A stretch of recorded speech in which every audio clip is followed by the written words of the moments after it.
और इन छोटे बच्चों को बताना चाहूँगा, एक समय था कि जब हम स्कूल में जाते थे तो हमारे साथी जो दोस्त थे वो हमारा मजाक उड़ा करते और कई बार तो कुत्ते हमारे पीछे लगा देते थे गाँव के, और हमको कहते थे ये पढ़ हुए हैं, क्या करेंगे पढ़ाई लिखाई करके। खैर, मेरे अपने गांव में कोई स्कूल नहीं था। पड़ोस के गांव शहजादपुर गांव है, वहाँ पे हम पढ़ने जाते थे, और उस गांव में भी स्कूल की अपनी कोई बिल्डिंग नहीं थी। क्लास हमारी जो है वो स्कूल की जो चौपाल थी उसके अंदर बनती थी, और जब गांव में किसी लड़की की शादी होती और चौपाल में बारात फैलती तो हम सब बच्चों को एक एक दो दो लड्डू जलेबी देके छुट्टी कर दी जाती थी, और हम खेलते कूदते वापस घर आते थे और कहते थे भगवान करे यहाँ रोज बारात आए, लड़कियों की शादी होती रहे और हमें ऐसे ही छुट्टी मिलती रहे। खैर, अब आप बहुत ही सौभाग्य हैं, करीबन हर गांव के अंदर स्कूल है, और स्कूल भी बहुत अच्छे स्कूल, जहाँ हर तरह की सुविधा आपको उपलब्ध है। तो मेरा बच्चों से एक ही सुझाव है, निवेदन है कि ये मौका कभी कभी दोबारा लौट के नहीं आएगा।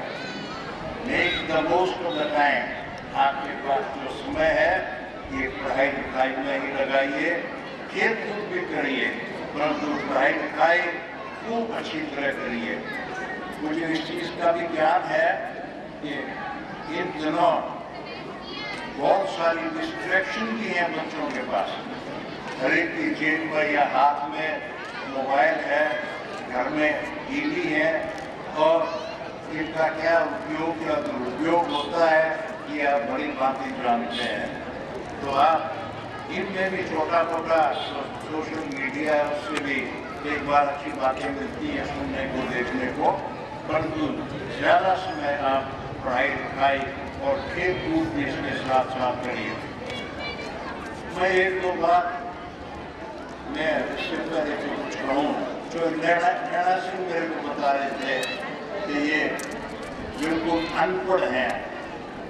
मैं सोच रहा था ये अनपढ़ नहीं है, इन्होंने शिक्षा के महत्व को समझा है। मैं तो कहूँगा बहुत पढ़े लिखे हैं, अपने बच्चों को सबको पढ़ाया और इतना भारी योगदान दे रहे हैं। स्कूल के माध्यम से आप सब यहाँ पे पढ़ रहे हैं। तो जैसा आप समाज की सेवा कर रहे हैं, आप राष्ट्र की सेवा कर रहे हैं, आप सबकी अच्छी जिंदगी बनाने में लगे हुए हैं। मैं आपको बधाई देना चाहूँगा, और मैं समझूंगा कि आपके संरक्षण में स्कूल और खूब अच्छी उन्नति करे, तरक्की करे। मैं कहना चाह रहा था कुछ बातें टीचर्स के बारे में। देखिए, हमारे शास्त्रों में, हमारे अपने कल्चर में टीचर का बहुत भारी स्थान है, बहुत भारी स्थान, और आप इस स्थान को, अपने महत्व को समझिए। मेरी उम्र के करीबन 40 साल शिक्षा के क्षेत्र में गुजरे हैं। मैं फौज के अंदर भी शिक्षा विभाग में था, और मैंने शिक्षा को बहुत नजदीक से देखा है, स्कूल से लेके विश्वविद्यालय तक। मेरा सौभाग्य रहा है कि मैं स्कूल का director, Motilal Nehru school sports का डायरेक्टर, और फिर कॉलेजेस मेरे नीचे थे विश्वविद्यालय में, और मैंने नेशनल लेवल पे और इंटरनेशनल लेवल पे सेमिनार्स, कॉन्फ्रेंसेस में पार्टिसिपेट किया। तो मैं इतना ही कहना चाहूँगा कि शिक्षा का बड़ा भारी महत्व है। शिक्षा के माध्यम से ही एक जीवन में सुधार आता है, शिक्षा के माध्यम से ही एक समाज का विकास होता है, शिक्षा के माध्यम से ही एक राष्ट्र आसमान की बुलंदियों तक पहुंचता है। तो आप सब बच्चे शिक्षा के महत्व को समझें। और मैं ये भी कहना चाहूँगा, हमारे अभिभावक बैठे हैं, पेरेंट्स बैठे हैं, कि उसके अंदर आपके पूरे आपको एक्सपर्ट होने चाहिए अपने सब्जेक्ट के अंदर। अगर आपको सब्जेक्ट ही नहीं आता तो आप पढ़ाएंगे क्या? और लर्निंग का कोई अंत नहीं है। आप ये नहीं कर सकते आपने बीएड कर लिया, एमएड कर लिया, एमएससी एमए कर लिया तो खत्म हो गया। नहीं, आप पढ़ते रहिए, ज्ञान प्राप्त करते रहिए, उस ज्ञान को बांटते रहिए, उससे आपका ज्ञान और भी बढ़ेगा। उसके बाद मैं कहना चाहूँगा कमिटमेंट। आपकी कमिटमेंट अपने प्रोफेशन के प्रति 100% होनी चाहिए। देखिए, फौज के बारे ट्रेनिंग में हमें बताया जाता है देहरादून के अंदर कि फौज जो है आपका कार्य है, ये जॉब नहीं है, ये प्रोफेशन नहीं है। जॉब में तो आपको तनख्वाह मिलेगी और आप अपने घर चले गए और आप कहेंगे मैं तो 9 से 5 बजे तक काम करूँगा। ये खाली ड्यूटी नहीं है। Army profession is an obligation, ये एक जिम्मेवारी है। आपकी जिम्मेवारी है राष्ट्र की रक्षा करना, आपकी जिम्मेवारी है दुश्मन के ऊपर निगाह रखना। तो मेरे जो अध्यापक भाई हैं उनसे मैं ये कहूँगा, आप इसको केवल एक ड्यूटी और प्रोफेशन ना समझें, ये आप जिम्मेवारी समझें। आपकी जिम्मेवारी है अपने छात्रों के प्रति, आपकी जिम्मेवारी है समाज के प्रति, आपकी जिम्मेवारी है राष्ट्र के प्रति, और सबसे बड़ी जिम्मेवारी आपके अपने प्रति है। अगर आप खुश हैं, आपकी आत्मा कहती है कि आपने अपना काम बहुत अच्छी तरह किया, तो मैं कहूँगा आपको किसी से सर्टिफिकेट लेने की जरूरत नहीं है। ये सबसे बड़ी बात मैं कहना चाहूँगा। मैं मिसाल देना चाहूँगा, हमारे मास्टर जिस वक्त में मैट्रिक में था, 9th में था, तो मैं हिसाब में ठीक से नहीं था, अच्छा नहीं था, और मेरे पिताजी चाहते थे कि मैं इंजीनियर बनूं। तो लाला धनीराम होते थे मैथमेटिक्स के teacher, Hindu high school Sonipat के, SM Hindu high school Sonipat के। मेरे पिताजी ने कहा मास्टर जी से कि आप मेरे बेटे को पढ़ा दीजिए, ट्यूशन लीजिए, तो मैं आपको 30 रुपये महीना होती है ट्यूशन उन दिनों, मैं आपको 30 रुपये महीना दूंगा। आपको आश्चर्य होगा, साथ के साथ खुशी भी होगी ये सुन के। मास्टर जी ने कहा अगर आप मुझे 30 रुपया महीना देंगे तो मैं 1 घंटा पढ़ाऊंगा, परंतु मैं ट्यूशन नहीं पढ़ाऊंगा, ना मुझे रुपये चाहिए। आपका बेटा मेरे पास 2 घंटे पढ़े, 3 घंटे पढ़े, मेरी खुशी में खुशी होएगी कि आपका बेटा हिसाब के अंदर निपुण हुए और अच्छे नंबर आए। मास्टर जी ने मुझे 9 महीने पढ़ाया, 1 पैसा चार्ज नहीं किया, और उस दिन 200 नंबर का होता था पर्चा मैट्रिक का। तो खुशी होगी मेरे 200 में से 200 नंबर आए।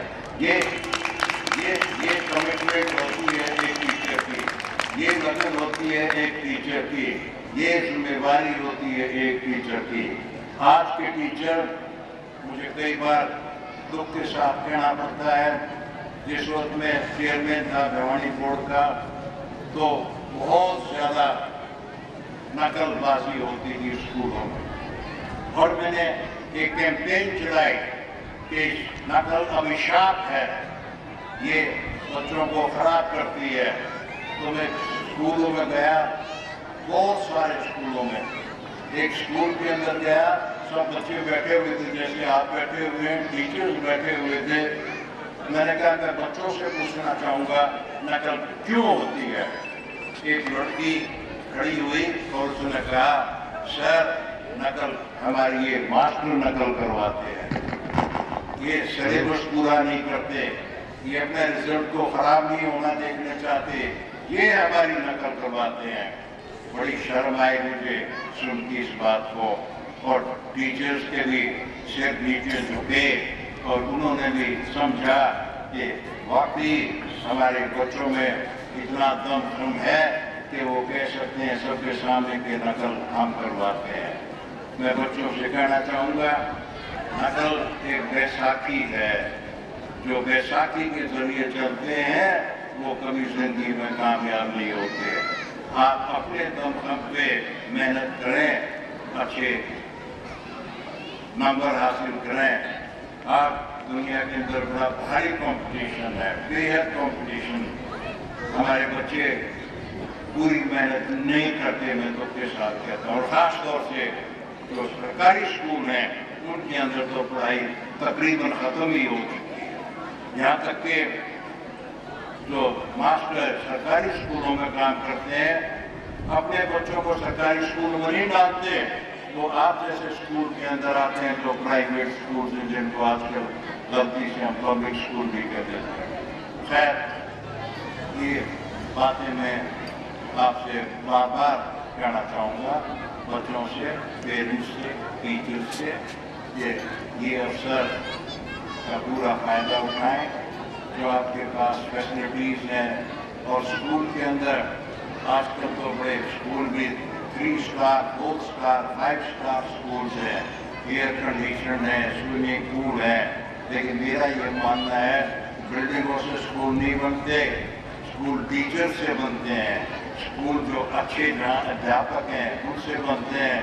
आपको याद होगा पुराने ज़माने में पेड़ के नीचे बैठ के गुरुकुलों में हमारे गुरुजन पढ़ा करते। कहाँ थी बिल्डिंगें, लेकिन कितने निपुण थे उनके शिष्य। तो मेरा सब बच्चों को बहुत बहुत आशीर्वाद। मैं आभारी चौधरी डेयरी सिंह जी का, मैनेजमेंट कमेटी का और डायरेक्टर और सब टीचर्स का मुझे मौका दिया आपके बीच में आने का। और आपने जो दिखाया मुझे बहुत खुशी हुई और मैं आशा करता हूँ कि ये स्कूल और भी ज़्यादा तरक्की करेगा। आपका बहुत बहुत धन्यवाद। आगे अपनी शुरू से लेकर ईद तक की सारी अपनी कड़ी बता दी। और मेरी सोच ये थी कि मैंने अपने बच्चे बाहर पढ़ाए। अनपढ़ आदमियों को भगवान ने भी मेरा साथ दिया और जो साथी मिलते रहे उन्होंने भी मेरा साथ दिया। मैं स्कूल शुरू करना चाहा, नरेश मेरा बेटा बोला पापा स्कूल चलाएगा कौन? अब स्कूल तो बनाओ, चलाएगा कौन? मैं बोला बेटे 1 लाख बना दूँगा तुमने, मेरी कोशिश है और तुम स्कूल को संभाल लोगे। ताकि मैंने इतनी हिम्मत खड़ी हुई, इनको पढ़ाया। पहले मैंने अकेले ने स्कूल चलाया क्योंकि अब तो मैंने कुछ चिंता ही नहीं। जो मेरे सपने थे, मेरे बेटे, बहू, लड़की सब इतनी मदद कर रहे हैं जो मैं इतना खुश हूँ। अब देहात के बच्चे घर रोटी खा के और पढ़ लें, क्योंकि मैंने बच्चे बाहर पढ़ाए तो पता होता है अखबार पढ़ाने में कितना खर्चा है। आम आदमी बाहर बच्चे नहीं पढ़ा सकता। मैंने तो छोटी ही उम्र में ये सपने लिए थे। 24 घंटे मैंने काम किया है। किसी का नहीं जगह मैं क्रेशर चला करता 24 घंटे जो है कुर्सी पे अच्छा नींद आ गई, मैं कभी सोया नहीं। 200 आदमी फैक्ट्री में काम करते थे। अनपढ़ आदमी था, मेरे बापू बोला कि यह फैक्ट्री तो लाओ है बेटे, धरती देख जाएगी फैक्ट्री कैसे चलाओगा। मेरा बापू सुखना पड़ गया, फैक्ट्री बड़ी थी। मैं एक दिन बोला पिताजी चोटे ना फंसा मेरे बस का नहीं, फैक्ट्री ही चला दूंगा, तू बड़े चला कर। और चलाई है, काम क्या नबेरा, गुहांड क्या नबेरा, स्त्रियां मैंने पेमेंट करी है। गन्ने की फैक्ट्री लाई थी, खांड बनाता था। स्त्रियां फैक्ट्री चलाई है, यहाँ किसी पर और भी फैक्ट्री थी, यहाँ नगद पेमेंट दी है, मजदूर के पैसे नहीं रखे। तो भगवान ने मेरे को इतनी मदद दी है और भगवान का भी मैं एहसानमंद हूँ। मेरा कहने का मतलब तो बहुत कुछ था और समय ना लेता। मैं तो एक बात और कह गया और अपनी थोड़ी मोटी ये बातें बता देता हूँ। मैं इसमें अपना स्कूल नहीं मान रहा, मैं बच्चा का स्कूल मान रहा। बच्चा का स्कूल जून पढ़ा है उन्हीं का स्कूल है, जून पढ़ा है उन्हीं का स्कूल है। जो आसपास के लोग हैं जितने आए स्कूल उनका है, क्योंकि स्कूल वो चला रहे हैं। अगर मैं अपने बच्चे यहाँ दाखिल कराते हैं या फीस देते हैं, स्कूल मैं नहीं चला रहा, मैंने तो स्कूल बना दिया था। स्कूल चला रहे हैं जो आसपास के हैं, उनको फायदा भी है। अगर जितनी मदद इस स्कूल की करेंगी उन्हें लोगों ने इतना फायदा होगा। तो +2 करने के बाद तो बच्चा कहीं भी जाकर पढ़ सकता है, चंडीगढ़ भी जाकर पढ़ सकता है, विदेश में भी जाकर पढ़ सकता है। इतने छोटा बालक है ना, उसको हॉस्टल में पढ़ाना आसान खेल नहीं है। तो मेरी ये सोच थी, अब गांव में स्कूल खोल के गरीब भी बच्चे पढ़ लेंगे, और गरीबी होते हैं ज्यादा पाओगा, गांव में तो हॉस्टल की फीस दे पाओगा। तो मैं ज्यादा ना करता, अब मैं हर तरह खुश हूँ। और गांव के